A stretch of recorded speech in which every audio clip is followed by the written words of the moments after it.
Alright, let's dive into this week's wrestling world, because there's a ton to unpack. And I gotta tell you, it's been a roller coaster of highs and lows, from jaw-dropping returns to head-scratching booking decisions. So, buckle up, because we're breaking it all down. First up, let's talk about the WWE Women's World Championship scene. Now, personally, I think this is where things are getting really interesting. Liv Morgan, holding that title for over 100 days without a single defense? That was starting to feel like a glorified accessory rather than a championship. But then, boom.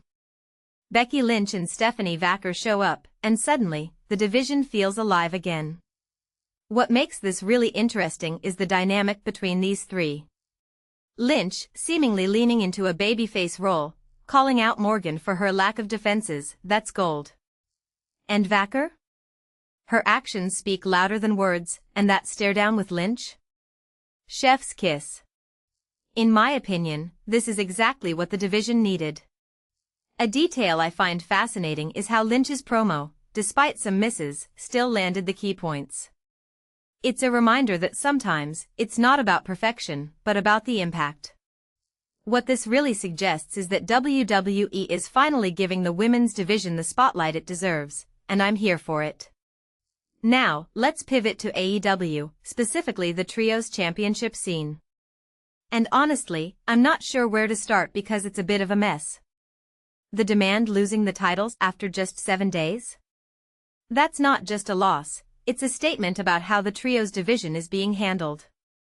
What many people don't realize is that the Trios Championships have the potential to be a cornerstone of AEW, but they're being treated like an afterthought. The conglomeration, despite their recent run, hasn't defended the titles nearly enough, and when they do, it feels rushed. Brody King, Bandito, and Hangman Page winning the titles? Entertaining, sure, but it feels more like a band-aid solution than a well-thought-out storyline. If you take a step back and think about it, the Trios division should be a showcase of AEW's depth, but right now, it's chaotic in all the wrong ways. This raises a deeper question: why isn't AEW capitalizing on this division? With teams like the Dogs, the Ops, and the Don Callis family, there's so much potential, but it's being squandered. Speaking of potential, let's talk about Eddie Kingston. The Mad King is back, and man, what a return. His match against Jake Doyle on AEW Collision? That was a masterclass in storytelling. What makes Kingston so compelling is his authenticity. He's not the most athletic, he's not in the best shape, but he gives everything he has, and that's what connects with fans. Personally, I think Kingston versus Jon Moxley at Wembley Stadium would be a dream match. It's not just about the in-ring action, it's about the emotion, the history, the raw energy. Kingston's return isn't just a win for him, it's a win for wrestling as a whole. He reminds us that sometimes, it's not about being perfect, it's about being real. Now, let's address the elephant in the room, Chelsea Green. As a fan, this one hurts. Her injury, coming right after her SummerSlam win, feels like a cruel twist of fate. Breaking her orbital bone in that tag team match? That's a tough break, both literally and figuratively. And the fact that she took the pin in that match? That's not the momentum you want after winning a title. What this really suggests is that WWE might be forced to vacate the title, and that's a shame. Green's reign had so much potential, but now, it feels like it's hanging by a thread. Nia Jax is her first feud? Not exactly the most exciting prospect. In my opinion, WWE needs to handle this situation carefully. Green deserves better, and so do the fans. Shifting gears, let's talk about Mike the Mic Mizanin. The Miz is a wrestling institution, and his recent trademark of the mic? That's peak Miz.